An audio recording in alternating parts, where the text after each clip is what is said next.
नमस्कार भक्तजनों, आप सभी का मायरा पाइस चैनल में हार्दिक स्वागत है। हर हर महादेव। दोस्तों, आज की इस वीडियो में हम आपके लिए 16वां अध्याय लेकर आए हैं, जिसमें शीतला सप्तमी व्रत का वर्णन तथा व्रत कथा बताई गई है। श्रवण करने से पहले आप सभी से अनुरोध है, यदि आपने चैनल को सब्सक्राइब नहीं किया है तो सब्सक्राइब करें, ताकि आपको आने वाली श्रावण मास के महात्म सुनने को मिल सके। श्रवण करेंगे गौरी शंकर भगवान की जय। ईश्वर बोले, हे सनत कुमार, अब मैं शीतला सप्तमी व्रत को कहूँगा। श्रावण मास में शुक्ल पक्ष की सप्तमी तिथि को यह व्रत करना चाहिए। सबसे पहले दीवार पर एक बापी का आकार बनाकर अशरीरी संगक दिव्य रूप वाले 7 जल देवताओं, 2 बालकों से युक्त पुरुष संज्ञक नारी, एक घोड़ा, एक वृषभ तथा नर वाहन सहित एक पालकी भी उस पर बना दें। इसके बाद 16 उपचारों से 7 जल देवताओं की पूजा होनी चाहिए। इस व्रत के साधन में ककड़ी और दधी ओदन का नैवेद्य अर्पित करना चाहिए। उसके बाद नैवेद्य के पदार्थों में से ब्राह्मण को वायन देना चाहिए। इस प्रकार 7 वर्ष तक इस व्रत को करने के बाद उद्यापन करना चाहिए। इस व्रत में प्रत्येक वर्ष 7 सुवासिनियों को भोजन कराना चाहिए। जल देवताओं की प्रतिमाएं एवं सुवर्ण पात्र में रखकर बालकों सहित एक दिन पहले सायंकाल में भक्ति पूर्वक उनकी पूजा करनी चाहिए। प्रातःकाल पहले ग्रह होम करके देवताओं के निमित्त चरु से होम करना चाहिए। जिसने पहले इस व्रत को किया और उसे जो फल प्राप्त हुआ उसे आप सुने। सौराष्ट्र देश में शोभन नामक एक नगर था। उसमें सभी धर्मों के प्रति निष्ठा रखने वाला एक साहूकार रहता था। उसने जल रहित एक अत्यंत निर्जन वन में बहुत पैसा खर्च करने के शुभ तथा मनोहर सीढ़ियों से पशुओं को जल पिलाने के लिए सरलता से उतरने चढ़ने योग्य दृढ़ पत्थर से बंधी हुई तथा लंबे समय तक टिकने वाली एक बावली बनवाई। उस बावली के चारों ओर थके राहगीरों के विश्राम के लिए अनेक प्रकार के वृक्षों से शोभायमान एक बाग लगवाया। लेकिन वह बावली सूखी ही रह गई और उसमें एक बूंद पानी नहीं आया।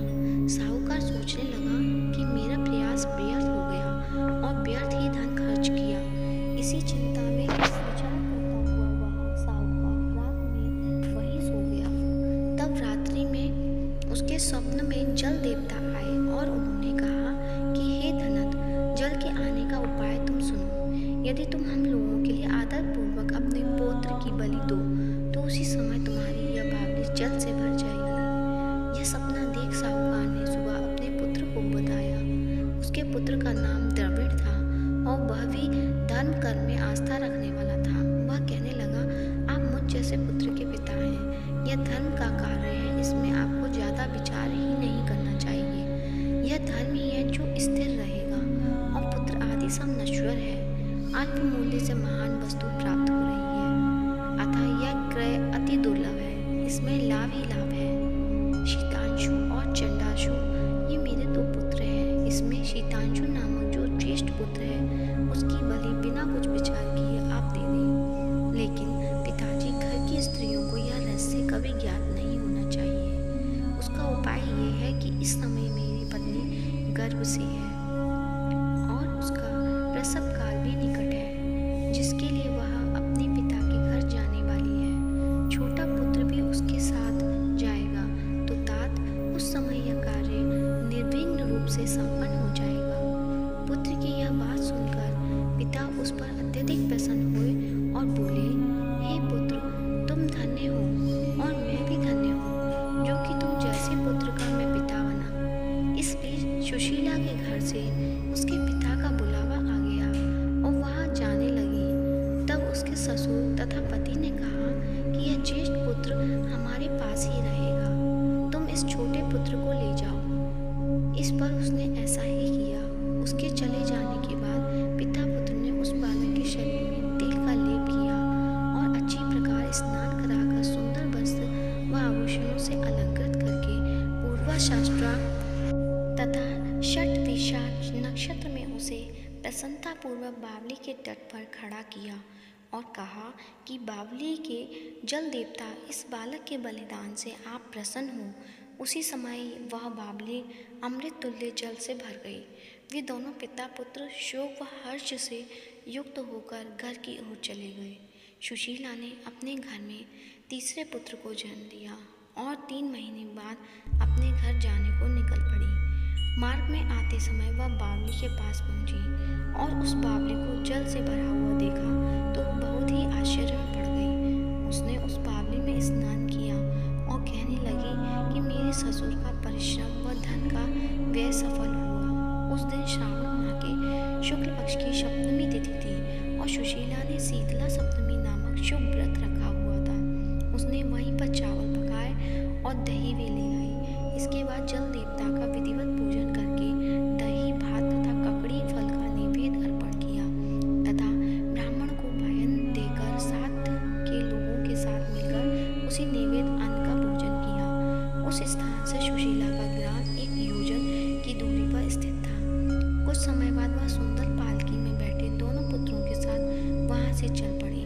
तब वे जल देवता कहने लगे कि हमें इसका पुत्र जीवित करके इसे वापस करना चाहिए, क्योंकि इसने हमारा व्रत किया है। साथ ही यह उत्तम बुद्धि रखने वाली स्त्री है। इस व्रत के प्रभाव से इसे नूतन पुत्र देना चाहिए। पहले उत्पन्न पुत्र को यदि हम ग्रहण किए रह गए तब हमारी प्रसन्नता का फल ही क्या। आपस में ऐसा कहकर उन दयालु जल देवताओं ने बावली में से उसके पुत्र को बाहर निकालकर माता को दिखा दिया और फिर उसे विदा किया। बाहर निकलकर वह पुत्र माता माता पुकारता हुआ अपनी माता के पीछे दौड़ पड़ा। अपने पुत्र का शब्द सुनकर उसने पीछे मुड़कर देखा। वह अपने पुत्र को देखकर मन ही मन बहुत चकित हुई। उसे अपनी गोदी में बिठाकर उसने उसका माथा सूंघा, किंतु यह डर जाएगा इस विचार से उसने पुत्र से कुछ नहीं पूछा। वह अपने मन में सोचने लगी कि यदि इसे चोर उठा लाए तो यह आभूषणों से युक्त कैसे हो सकता है, और यदि पिशाचों ने इसे पकड़ लिया था तो दोबारा छोड़ क्यों दिया। घर में संबंधित जन तो चिंता के समुद्र में डूबे होंगे। इस प्रकार सुशीला सोचती हुई वह नगर के द्वार पर आ गई। तब लोग कहने लगे कि सुशीला आई है। यह सुनकर वे पिता पुत्र अत्यंत चिंता में पड़ गए और फिर न जाने क्या कहेगी। उसके पुत्र के बारे में हम क्या जवाब देंगे। इसी बीच वह तीनों पुत्रों के साथ आ गई।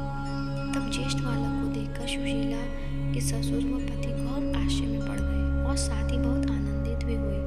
वे कहने लगे, हे सुचिस्मते, तुमने कौन सा पुण्य कर्म किया अथवा व्रत किया था। हे भामिनी, तुम पतिव्रता हो, धन्य हो और पुण्यवती हो। इस शिशु को मरे हुए 2 माह बीत चुके हैं और तुमने इसे फिर से प्राप्त कर लिया और वह बावली भी जल से परिपूर्ण है। तुम एक पुत्र के साथ अपने पिता के घर गई थी, लेकिन वापस तीनों पुत्रों के साथ आई हो। हे शुभ्रू, तुमने जो कुल का उद्धार कर दिया। हे शुभांगी, मैं तुम्हारी कितनी प्रशंसा करूं। इस प्रकार ससुर ने उसकी प्रशंसा की। पति ने उसे प्रेम पूर्वक देखा और सास ने उसे आनंदित किया। उसके बाद उसने मार्ग के पुण्य का समस्त वृतांत सुनाया। अंत में उन सभी ने मनोवांछित दुखों का उपभोग करके बहुत आनंद प्राप्त किया। हे वत्स, मैंने इस शीतला सप्तमी व्रत को आपसे कह दिया है। इस व्रत में दधि ओदन शीतल, ककड़ी का फल शीतल और बावली का जल भी शीतल होता है। इसके देवता भी शीतल होते हैं, अतः शीतला सप्तमी का व्रत करने वाले तीनों प्रकार के तापों के संताप से शीतल हो जाते हैं। इसी कारण यह सप्तमी शीतला सप्तमी इस यथार्थ नाम वाली है। इस प्रकार से स्कंद पुराण के अंतर्गत ईश्वर सनत कुमार संवाद में श्रावण मास महात्म्य में शीतला सप्तमी